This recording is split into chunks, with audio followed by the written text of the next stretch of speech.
got more to show for my life. I'm not Craig Wright. I'm Satoshi Nakamoto. Pocket full of mojo.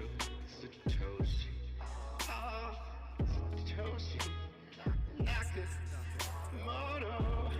Bitcoin's going to be something. It can't be a promise of a promise.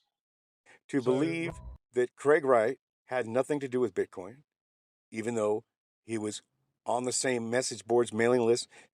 One of his mails under the name Craig Wright came immediately after a Satoshi Bitcoin email.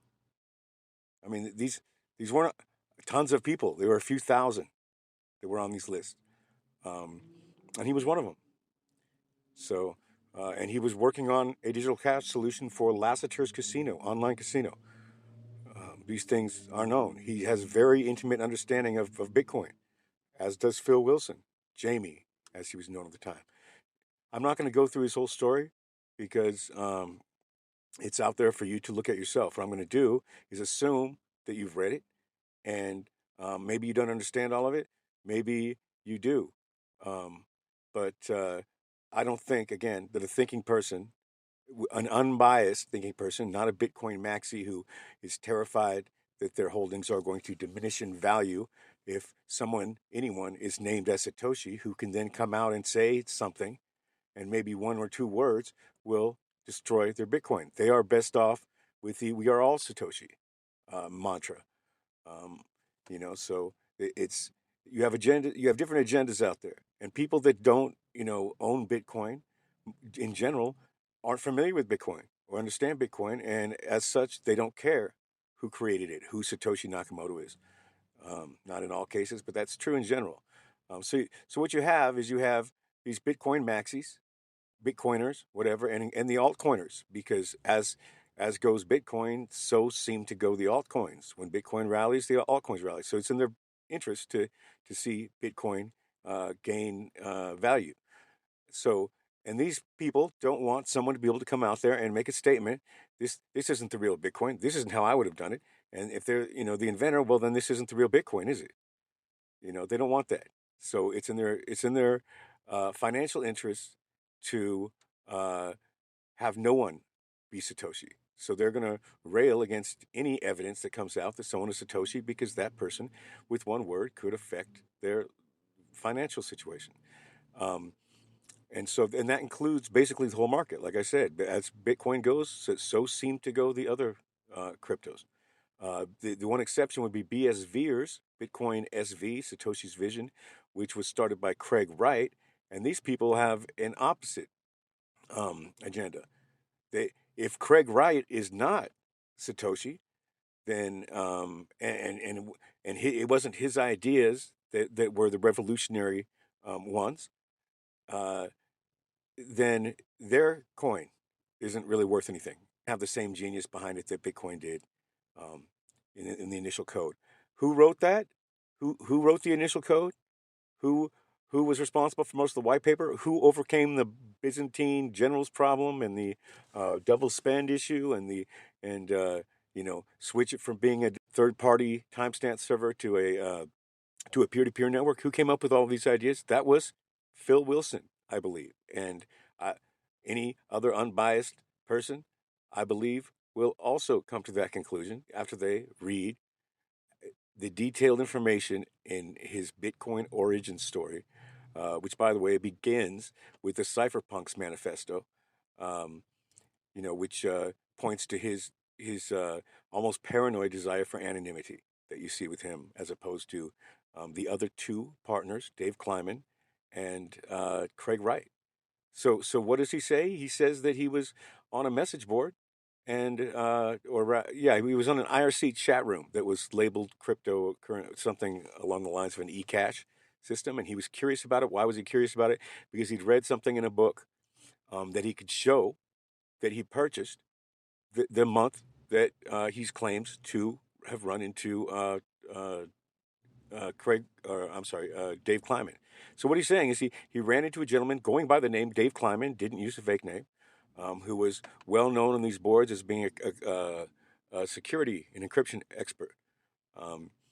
and he was asking for someone who's an expert in cryptocurrency to help him and a friend with a project. And Phil Wilson, says that he was in that room at the same time, and that he saw this, and he solicited in a private message this gentleman, Dave Kleiman, and he expressed interest in crypto in general, and that they started having a discussion, and that Kleiman was looking for an expert, but Wilson tried to sell him on the idea that fresh eyes that weren't immersed in all the cryptocurrency world might be able to give a fresh perspective. And Kleiman said, according to Wilson, Kleiman said he would talk to his friend, and that his friend, that eventually the friend agreed that he would give Wilson an opportunity to put fresh eyes on the project and see if there's anything he could point out that they had missed. And toward that end, they both created email addresses specifically for this purpose, to interact with each other, and that Wright used his real name the whole time, and Wilson did not.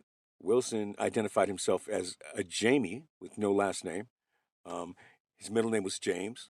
If you could solve this Byzantine generals problem in a practical sense, all right, not in an academic sense, forget about the cash side of it.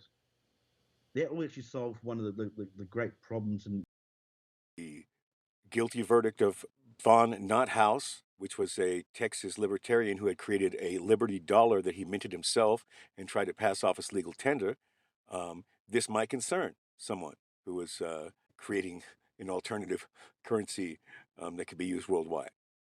And then there were a number of things that he cites that were going on at that time, including WikiLeaks, who was another cypherpunk, Julian Assange, who actually knew Craig Wright from the cypherpunks message board since the 90s. Finally culminating in the Silk Road takedown, where Ross Ulbricht ended up getting 2 life sentences for not killing anyone, for running a money laundering drug marketplace online, using Bitcoin as the sole means of payment.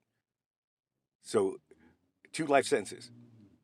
So yes, that's when Satoshi disappeared. A few months after that, and Wilson says that he left the project. Before he did, he hired, he claims, Jamie Wilson, in order so that if anything, came back from Jamie Wilson from like anybody else's computer that they're talking to, that it would point to this new hire instead of him. He was that paranoid. He hired another Jamie Wilson specifically. He found one that had some talent and was familiar with computer programming and whatnot, but that's his claim. Now, so that Jamie Wilson ended up being subpoenaed in the W&K lawsuit, where Dave Kleiman's brother, Ira Kleiman, sued Craig Wright for 1.1 million bitcoins that Wright had claimed that he had control over from Satoshi's early wallets. He believed that W&K was, the entity which, Wright and Kleiman was the entity in which these bitcoins were held, and that it was, meant to be split 50-50. We know from the W&K trial that Jamie Wilson was subpoenaed, not Phil Jamie Wilson, but the Jamie Wilson he hired, according to him, was subpoenaed because Craig Wright had used this new hire after Phil Jamie Wilson had left to amend records of W&K after Kleiman's death to remove Kleiman. What are the odds that a Jamie Wilson, who we know was subpoenaed by Wright, the first mention we have of Bitcoin from being involved, evidentiary standpoint, is an email to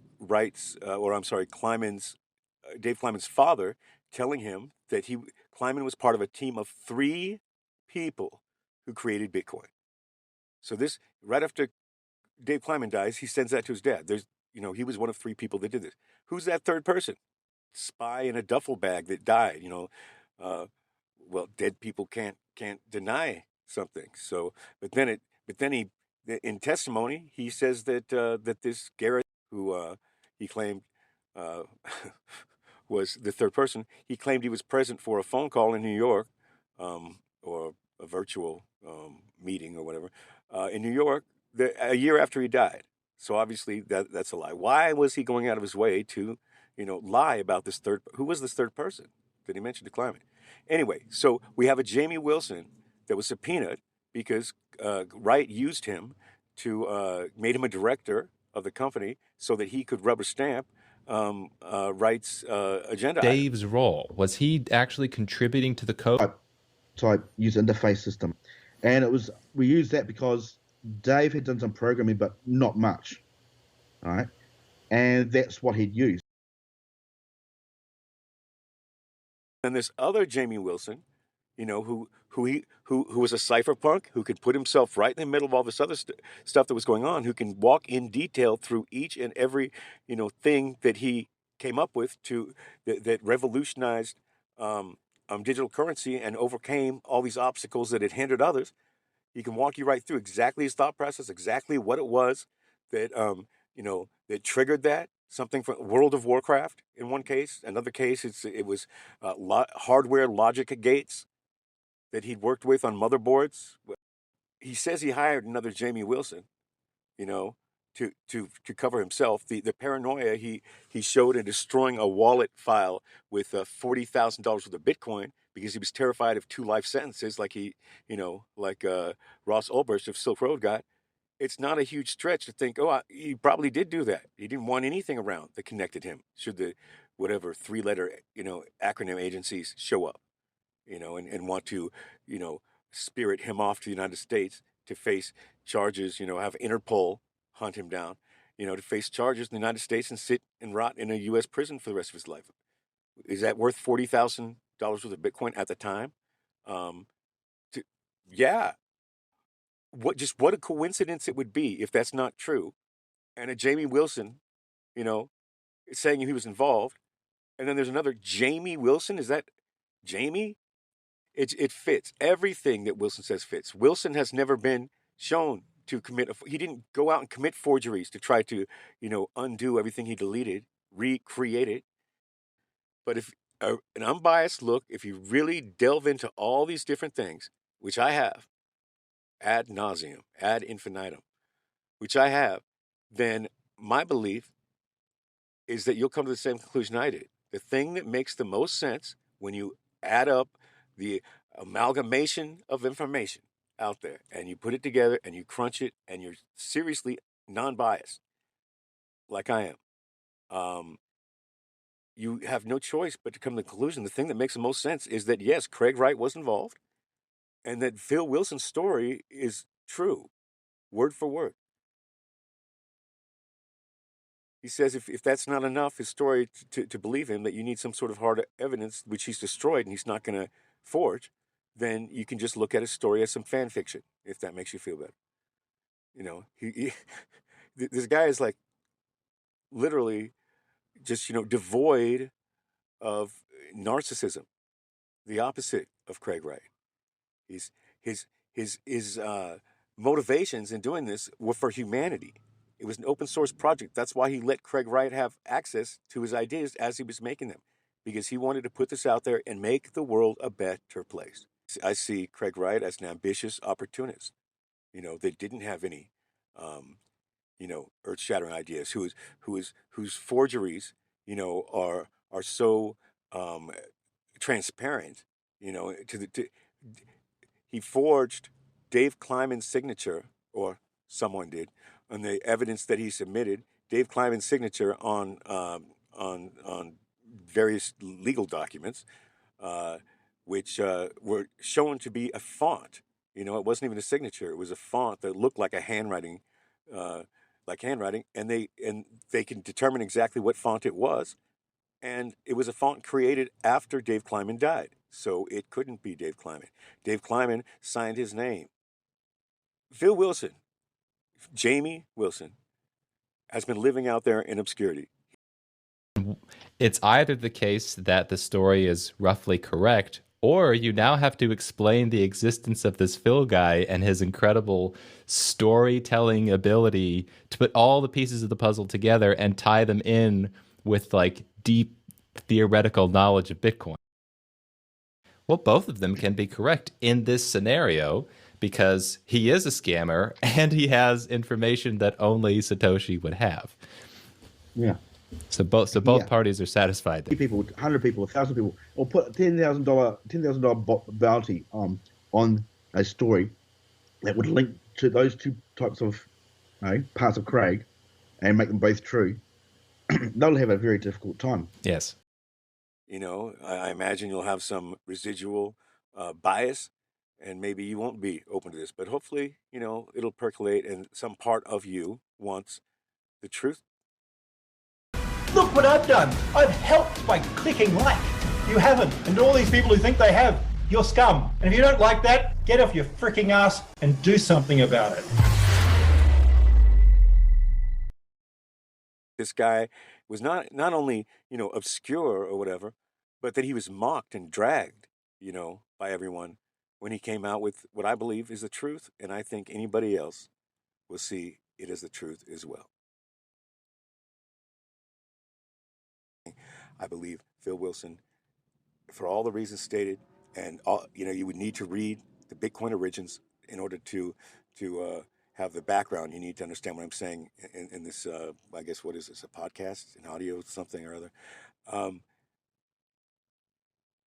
Its website is https://vu.hn. That's vu.hn. You just type that in the browser. You don't even need the HTTPS. You don't need the www. Type that in. That will lead you to the table of contents for the Bitcoin Origin site. You can see the Cypherpunks manifesto, which will give you insight into why, you know, this guy might have destroyed all of the evidence to maintain his anonymity in the wake of the Silk Road incident.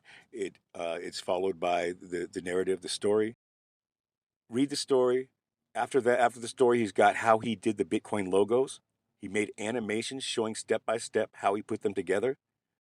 So I encourage people to be open-minded, to seek the truth instead of, you know, what's in your best financial interest or what you think is. I don't think that they would affect Bitcoin price one bit if Wilson came out as Satoshi and was accepted by the community as such. 2, become a booster for the true Satoshi, Phil James Wilson.